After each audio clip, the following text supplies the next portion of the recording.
একে একে দেখাতে শুরু করি। আমার যে জায়গাতে আমি রয়েছি আমার ঠিক ডান দিকে তুমি দেখতে পাবে যে এখানে টালকে টাল শীতবস্ত্র এবং কম্বল, এই কম্বলের পাহাড় বলতে পারো।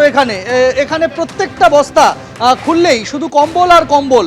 এই সমস্ত কিছু সাধারণ মানুষজনকে বিলি বন্টন করার জন্য রাখা হয়েছিল, সেগুলো সাধারণ মানুষ পাননি। টালকে টাল এখানে রয়েছে। এ হলো কম্বলের ঘর। এই কম্বলের ঘর থেকে আমরা যদি পাশের আরেকটা ঘরে যাই, এখানে তুমি দেখতে পাবে যে প্রচুর সাধারণ মানুষকে দেওয়ার জন্য, দুস্থ মানুষকে দেওয়ার জন্য আর বস্তার পর বস্তা শাড়ি, বস্তার পর বস্তা শাড়ি। এখানে বেশিরভাগই সুতির শাড়ি রয়েছে। এখানে কিছু ধুতি জাতীয় কাপড় রয়েছে। এখানে আমরা দেখতে পাচ্ছি যে এই ঘর বোঝাই সেই সমস্ত ত্রাণ সামগ্রী রয়েছে। এরপরে ঘরে যদি আমরা যাই, দুটো ঘরের ছবি তোমাকে দেখালাম। পাশের ঘরে যদি যাই, ঠিক ডান দিকে দক্ষিণ দমদম পুরসভা, এই এলাকাটা দক্ষিণ দমদম পুরসভার আওতায় পড়ে। সেই দক্ষিণ দমদম পুরসভার আওতায় যে জায়গাটা পড়ছে, এই জায়গাটা এখানে কিন্তু পরপর শাড়ি, এখানে এই শাড়ির ছবিগুলো দেখাচ্ছেন। এই বস্তায় কি শুধু শাড়ি? এই বস্তায় এই মুহূর্তে এগুলো সমস্ত শাড়ি দেখতে পাচ্ছেন, নতুন শাড়ি, সমস্ত নতুন শাড়ি, এগুলো সমস্ত নতুন শাড়ি। এখানে আপনাদেরকে আমি দেখালাম যে নীল এবং সবুজ সাউথ দমদম মিউনিসিপ্যালিটি থেকে যেই বালতিগুলো দেওয়া হতো মানুষের বাড়ি, সেই বালতি। এবার আমরা যদি এই ঘরে ঢুকি, আমরা এই বালতির ঘরটা একবার দেখাই। এখানে প্রত্যেকটা বালতির গায়ে আমরা যে সাধারণত দেখে থাকি, পুরো এলাকাতে এ ধরনের বালতি দেওয়া হয় যে সমস্ত বাড়ির আবর্জনা রয়েছে সেগুলো ভ্যাটে ফেলবার জন্য। সেখানে নীল বালতি রয়েছে, সবুজ বালতি রয়েছে, দু ধরনের থাকে। দক্ষিণ দমদম মিউনিসিপ্যালিটি একদম স্পষ্ট লেখা আছে, ড্রাই ওয়েস্ট দক্ষিণ দমদম মিউনিসিপ্যালিটি। এটা হচ্ছে এই ঘরের মধ্যে শুধুমাত্র বালতি বোঝাই রয়েছে।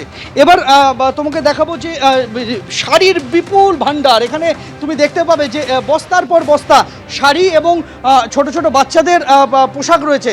মূলত আর্ত মানুষজন তাদেরকে দেওয়ার জন্য বাচ্চাদের ফ্রক, মেয়েদের ফ্রক আমরা দেখতে পাচ্ছি। এই বস্তাগুলো ফ্রকের বস্তা, এর পাশাপাশি শাড়ির বস্তা রয়েছে। এরকম পরপর টাল দিয়ে এখানে সাজিয়ে রাখা রয়েছে। এটা একটা নির্মীয়মান ভবন। এটা শ্রীভূমি স্পোর্টিং ক্লাবের খেলার মাঠ বলে পরিচিত। সেই খেলার মাঠের লাগোয়া একটা ঘর সেখানে।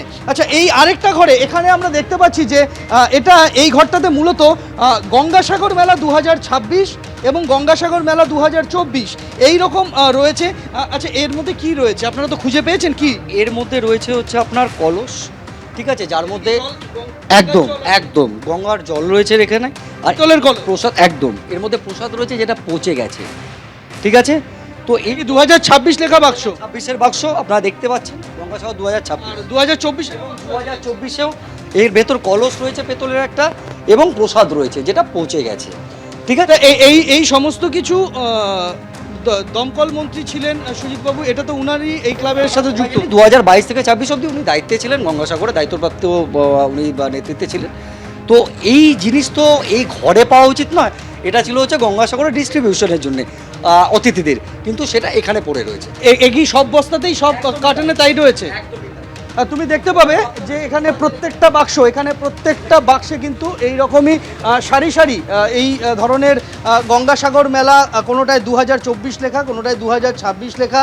তার মধ্যে গঙ্গাসাগরের পবিত্র জল বোঝাই, জল দেওয়া পিতলের কলসি এবং সিল প্যাক করা গঙ্গাসাগরের প্রসাদ, এই সমস্ত রয়েছে। আচ্ছা, আমরা যদি এখান থেকে এবার এই শ্রীভূমি স্পোর্টিং ক্লাবের ওপরের ফ্লোরে যাই, সেই ওপরের ফ্লোরেও কিন্তু সেখান থেকে প্রচুর সামগ্রী খুঁজে পাওয়া গিয়েছে। এখানকার স্থানীয় মানুষজনের একাংশ তারা এর হদিশ পেয়েছেন এই জায়গাটার।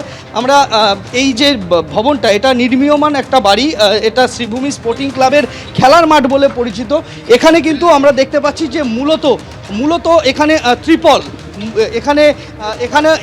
এখানে কম্বল রয়েছে, ত্রাণের ত্রিপল রয়েছে, এবং এখানে এই রকমই তুমি দেখতে পাবে যে বস্তার পর বস্তা এখানে সাজানো রয়েছে। এখানে কম্বল রয়েছে, ত্রিপল রয়েছে আমরা দেখতে পাচ্ছি। এবং এখানে আমরা দেখতে পাচ্ছি যে এই মূলত এখানে রান্নার সামগ্রী যেগুলো বন্টন করার কথা ছিল, এখানে আমরা দেখতে পাচ্ছি যে এখানে পিতলের হাঁড়ি কলসি রয়েছে, এবং এখানে স্টোভ রয়েছে, এবং এখানে আরও নানান সামগ্রী রয়েছে। এখানে কোথাও ছাতা রয়েছে, কোথাও শাড়ি রয়েছে, এরকমই একের পর এক এই শ্রীভূমি স্পোর্টিং ক্লাবে এখানে মজুত করে রাখা রয়েছে। এগুলি এখান থেকেই খুঁজে পেয়েছেন স্থানীয় মানুষজন। আপনাদের কি অনুমান যে এই জিনিসগুলো এখানে থাকার কথা ছিল? দেখেছেন আগে কখনো?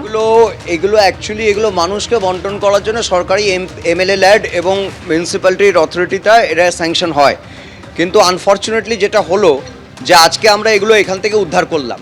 আপনি দেখেছেন গঙ্গাসাগর মেলার জিনিস দেখেছেন, আপনি দেখেছেন শাড়ি, কম্বল, ত্রিপল ইত্যাদি সব কিছুই দেখলেন। তবে এর মধ্যে সবচেয়ে উল্লেখযোগ্য যেটা হচ্ছে যে আমরা এতগুলো দুর্নীতি এতদিন আমরা শুনেছি, কিন্তু আমরা কোনোদিন প্রসাদ দুর্নীতি শুনিনি। আজকে আমরা শ্রীভূমিতে যদি না আসতাম তাহলে এখানে প্রসাদ দুর্নীতিও যদি জানতাম না। এবিপি আনন্দ, এগিয়ে থাকে, এগিয়ে রাখে।